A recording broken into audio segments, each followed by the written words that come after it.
All right, welcome to the TradingMaster AI series. In this first explainer, we're not just talking about writing some code. Oh no, we are talking about architecture on a massive scale. We're going to engineer a data empire on Google Cloud, building the very engine that will fuel a truly intelligent trading system. Look, in today's high-frequency markets, data isn't just a nice-to-have. It's literally everything. It is the lifeblood of any strategy that has a hope of winning. The AI we're building, we call it the Sentinel. It's designed to live on this data. So our mission, right now, is to engineer the perfect system to feed it. So how do we actually do that? Well, here's our roadmap. First, we'll hammer home why this is so absolutely critical. Then we'll dive deep into the three core phases of our data pipeline, getting the data in, making it useful, and then putting it to work. And finally, we'll see how all these pieces click together to build our empire. Let's dive in. Let's be real, the market is pure chaos. It's a storm of noise. To win, you have to find the signal in that noise, and that's what we call alpha.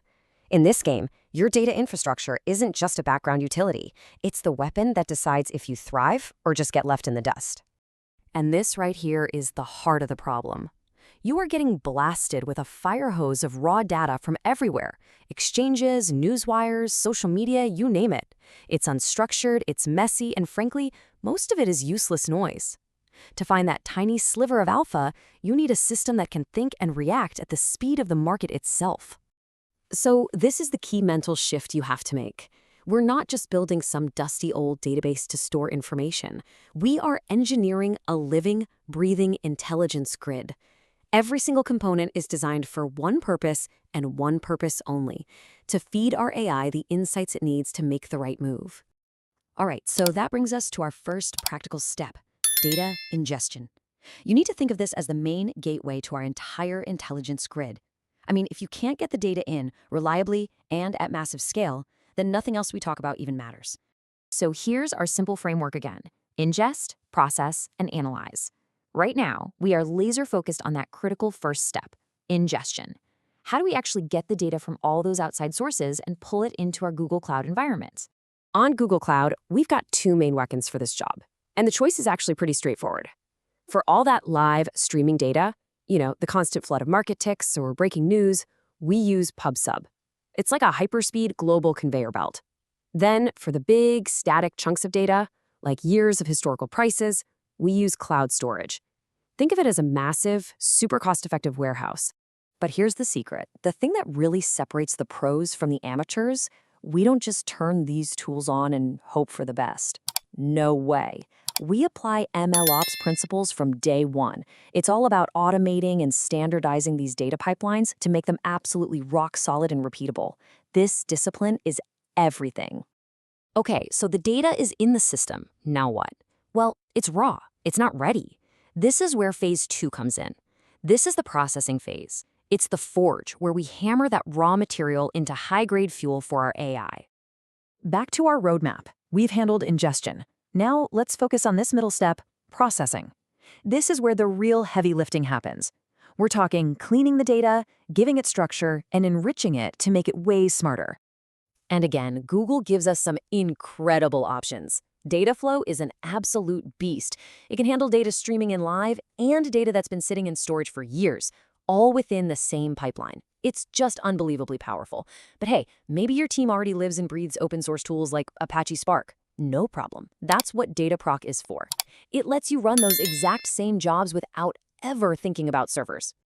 The old saying is true: garbage in, garbage out. The entire point of this phase is simple, but completely non-negotiable. We have to ensure our Sentinel AI is fed a constant diet of clean, structured, feature-rich data. It's the only way to build a predictive model you can actually trust. And that brings us to the heart of the entire operation, phase 3. We have our clean, processed fuel. Now we need to store it in a way that allows for mind-blowingly fast analysis. This is where we build the analytic engine. So here we are at the final step of our framework. The data's in, it's been processed and cleaned. Now it is time for the big payoff, storing it so we can pull out the actual intelligence, the stuff that's going to drive our trading decisions.